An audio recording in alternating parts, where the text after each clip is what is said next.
diskusikan bersama beberapa aspek penting terkait kecerdasan artifisial (KA), khususnya yang relevan dengan lingkungan sekolah.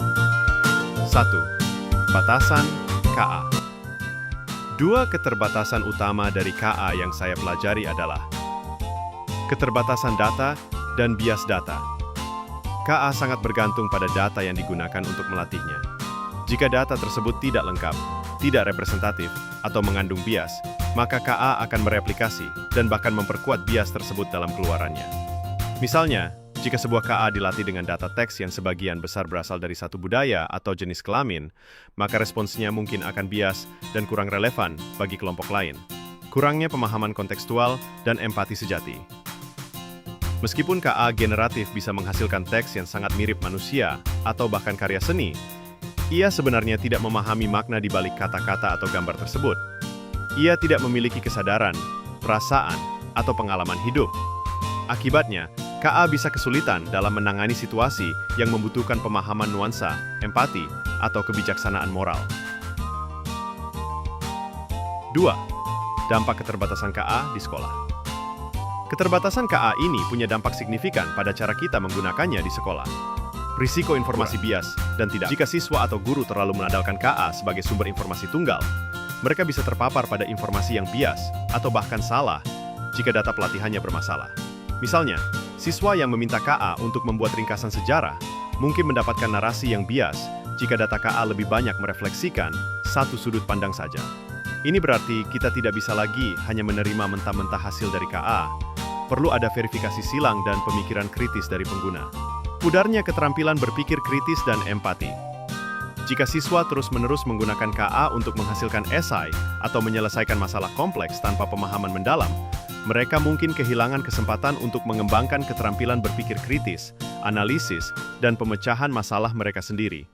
Demikian pula, jika tugas-tugas yang melibatkan empati atau interaksi sosial diserahkan pada KA, siswa bisa kehilangan kesempatan melatih kecerdasan emosional mereka. Penggunaan KA di sekolah harus fokus pada pengembangan keterampilan, bukan hanya penyelesaian tugas. Prinsip etika dalam KA di sekolah. Dua prinsip etika penting ketika menggunakan KA, khususnya KA generatif di sekolah, beserta contoh konkret penerapannya. Transparansi dan akuntabilitas. Integritas akademik dan pengembangan keterampilan manusia.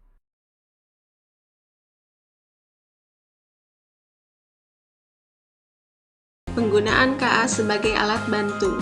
KA sebaiknya digunakan sebagai alat bantu untuk membantu siswa dalam memahami konsep dan mengembangkan kemampuan, bukan sebagai pengganti guru atau proses pembelajaran. D.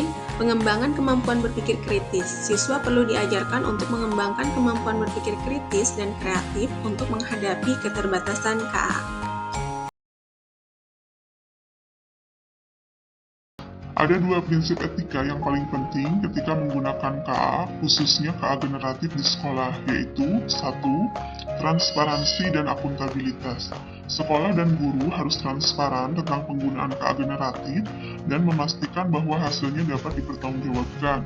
Contoh konkret penerapannya, misal, guru menjelaskan kepada siswa bagaimana KA generatif digunakan dalam proses pembelajaran dan bagaimana hasilnya dihasilkan.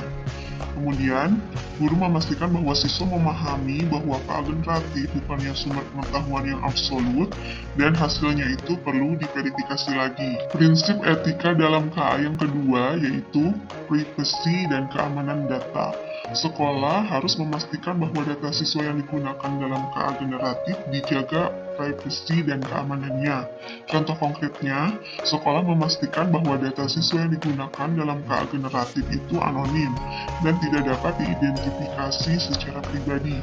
Kemudian, sekolah memiliki kebijakan yang jelas tentang penggunaan data dan memastikan bahwa data tersebut tidak digunakan untuk tujuan yang tidak sah. Dengan menerapkan prinsip-prinsip etika ini, sekolah dapat memastikan bahwa penggunaan KA generatif di sekolah dilakukan dengan bertanggung jawab dan aman.